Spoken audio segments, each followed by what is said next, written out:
I am a 35 years old female just got engaged to my fiancé 37 male Sam. We do not live together because we're waiting till marriage given he and his family are highly conservative Christians but they're really nice and lovable people.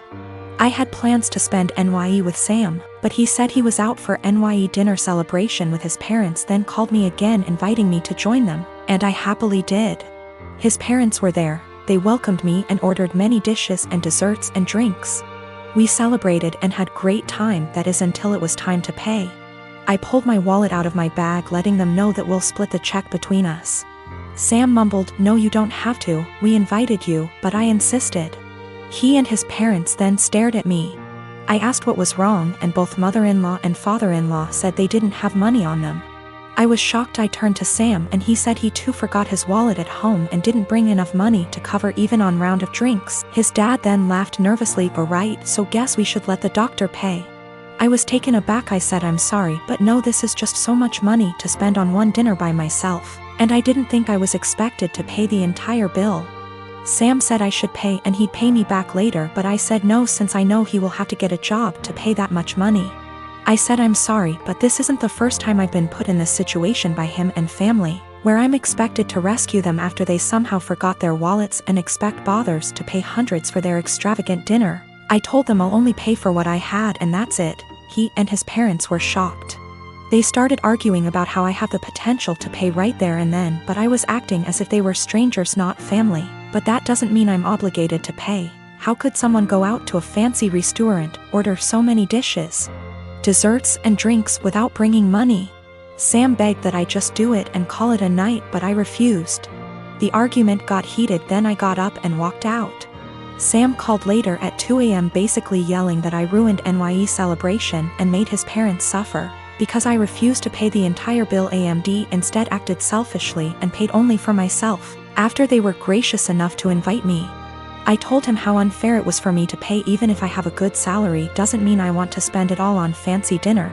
He didn't reply, he just said he'll pray that my parents will let this go, and not resent me after I basically damaged the relationship with them. I felt awful thinking I should have covered the bill instead of leaving. So I recently got together with a guy from my hobby. He asked me out first and I had some doubts that we'd work together as a couple because of the age difference. He's 35 and I'm 22.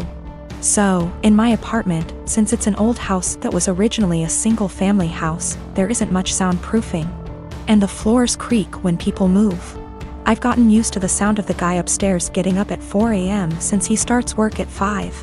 And the sound of the girls in the apartments to either side of mine watching telenovelas till midnight, taking work calls all day and having friends over on weekend nights. I know when I play music or have friends over, some of the sound leaks through the walls. So I'd never get upset about hearing my neighbors because it goes both ways. So, when my boyfriend started coming over more often, he had complaints about the neighbors, which put me in an awkward place. He wanted to go speak to them or have me text them and I said no. For example, one of the early times he stayed over we went to bed around 10. He wanted me to ask my neighbor to turn down her TV. I said she didn't have it that loud and she turns it off at midnight anyway. At 4 a.m., he got very irritated with my upstairs neighbor getting up and cooking breakfast. I said that he would be done by 5 because that's when his shift starts. At 7 a.m., he was still trying to sleep in and the neighbor on the other side had some work calls that he said he couldn't sleep through. I offered him earplugs and he said he couldn't sleep with them in either. He wanted me to ask her to quiet down. He had similar comments every time he heard someone else in the building just living their life, especially if it was when he was in bed. I got frustrated with my boyfriend and told him, you can't expect to date a hot young 22-year-old and not want to deal with a 22-year-old's living situation. I don't know if you realize, but this is a normal apartment for someone my age. Hell, my neighbors are pretty great.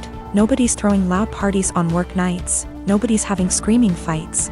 Nobody's having babies. The hot young part was in sarcastic air quotes because those were his words, not mine. He got irritated and asked why I was bringing age into it. And I said it's because he can't both want someone so young and also want someone with house kinda money. And he was being so out of touch with how normal people in their 20s live. He got really irritated with me bringing age into it. And even more annoyed when I'd respond to his neighbor complaints in the future with "Okay, boomer." Or tell him that if he wanted me to have a rich person apartment, he could pay for it. It's not possible for me to get to his house on my own because I don't have a car and the buses don't go that far into the suburbs. So that would mean him driving 30 minutes from his house in the suburbs to pick me up, then an extra 30 to drive me to his house. Then an hour round trip early in the morning to get me home in time for work. It's a lot easier for him to visit me in the city. I am using boomer as a joke or a figure of speech to say acting out of touch and entitled to tell other people what to do. It is a common figure of speech to say "Okay, boomer" to someone who is acting entitled regardless of their actual age. It's more of a mindset thing. I googled his property records for his house and he owns it with a woman who shares his last name. Holy shit.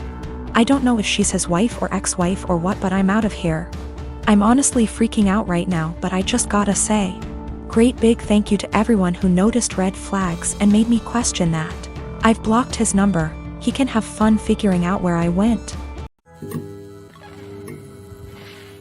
My mom and my mother-in-law threw me a surprise baby shower on Sunday and invited all of my family, and most of my friends who are in my hometown. It was great. I don't usually get to see everyone when I visit, so it was really nice to have them all there. My sister is also pregnant. She is 34 weeks and I am 36 weeks. My mom and I have been planning her baby shower with her that will be 2 weeks from now. At the shower, everyone kept complimenting me on how tiny I am and how good I look, and I could see my sister was getting really jealous. It was really upsetting her, so I tried to change the topic, but after the first little bit she retreated to a table in the corner, with her friend looking incredibly angry. I tried to ignore it and we started playing shower games. Later, her friend asked if any of us knew where she was since she hadn't seen her in a while. Everyone was extremely worried because she wasn't answering her phone and we thought she could have gone into labor or fallen or something terrible. The shower was in a party room at an arena, so it's a huge building, and everyone there, 70 of us, began searching the entire place up and down looking for her. Many people got into their cars to drive around the area and the different routes to the hospital to see if they saw her car. We also called her husband to see if he had heard from her, and he left work to help look. My other sister found her sulking inside a Timmy's. She refused to come back to the shower because she was upset that she wasn't getting any attention and everyone was fawning over me. It took a while for everyone who left to get back, and while we tried to carry on with the shower, the whole mood was soured and it was really awkward. I'm so upset with her now. I suspect once the baby comes I won't go down to my hometown as much, and I won't get to see many of those people as often as I did before. So that was my last chance to get together with everyone before the baby. It's not even the first time she's done something like this. At my wedding she complained to anyone who was willing to listen about how my husband is very touchy-feely with me. And now whenever he touches me in any way in front of her she'll grumble and roll her eyes like she is upset that he is attracted to me, or something. He dropped me off at the shower, and when we were talking to friends he was standing behind me holding my belly, and she said, "That's disgusting," and made a gagging noise. She also won't show up to something unless someone has called her to ask where she is and tell her we're waiting for her. It's a little game that she likes to play. I don't know what her problem is, but I'm so sick of it. She hasn't spoken to me since the incident and won't return my calls or texts, but I think she owes me an apology. If she can't apologize, I don't think I want to continue to plan and pay for her baby shower. Is that fair? My mom and my aunt think I just need to try to move past it because that's just how she is. My husband feels differently and he thinks I should stop doing anything for her because she continuously disrespects us and our marriage. I'm not gonna be shy about this. My sister sucks. She is a horrible self-centered person who thinks she is the main character. She is not only a horrible person, she is a step monster. She married this guy, who is a freaking pushover, 3 years ago. He has 2 children, 10 and 6.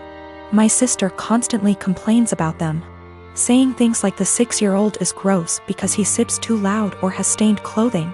For the love of God. He is 6. That's what a child is supposed to do. And she is so mean to the 10-year-old girl. She acts straight out jealous of her. I've caught her taunting her that daddy loves my sister more than her. She is horrible. I have straight up called her out, after trying to talk to her like a million times. At Christmas she was saying that I'd be nice to have the kids there, and I said, why? You hate them? This was when everything was almost over and she had been bragging to her friends that her husband had spent more on her than on daughter. A fight ensued. My parents reprimanded me, but my cousins took my side and called her out, noting every moment that they had witnessed her being horrible. Her husband obviously took her side and said that she was a wonderful stepmother and that the kids love her. To which I said that was a lie, as I had consoled them countless times after they were taunted by my sister. They left and we haven't talked since. One day I was running errands and run into my step-nephews who were with their mother. I had never met her. And honestly, she is wonderful. We decided to have some coffee. While the kids were playing, she asked me how her children behaved, etc. I said they were wonderful, and then I just spilled the beans on my sister. How awful she was. What I've heard her say to the kids, the inaction of her ex-husband. By the end she was horrified. She said the kids didn't like her. But she always chucked it up to my sister being the new woman in their father's life. She said the kids never really said anything even when she asked. I then told her I was very concerned for the children, as my sister had straight up told the 10-year-old that it would be better if she disappeared from her father's life. Their mother saw red and asked me if I'd be willing to testify. She said that this was unacceptable and she would be taking their father to court again. I said I would recount the events that I witnessed and could ask my cousins who witnessed a lot too. She was very grateful. I asked my cousins who were all willing to recount the events. Word got around to my parents and by extension my sister, and they have been calling me the biggest asshole on the planet who would betray family on a whim.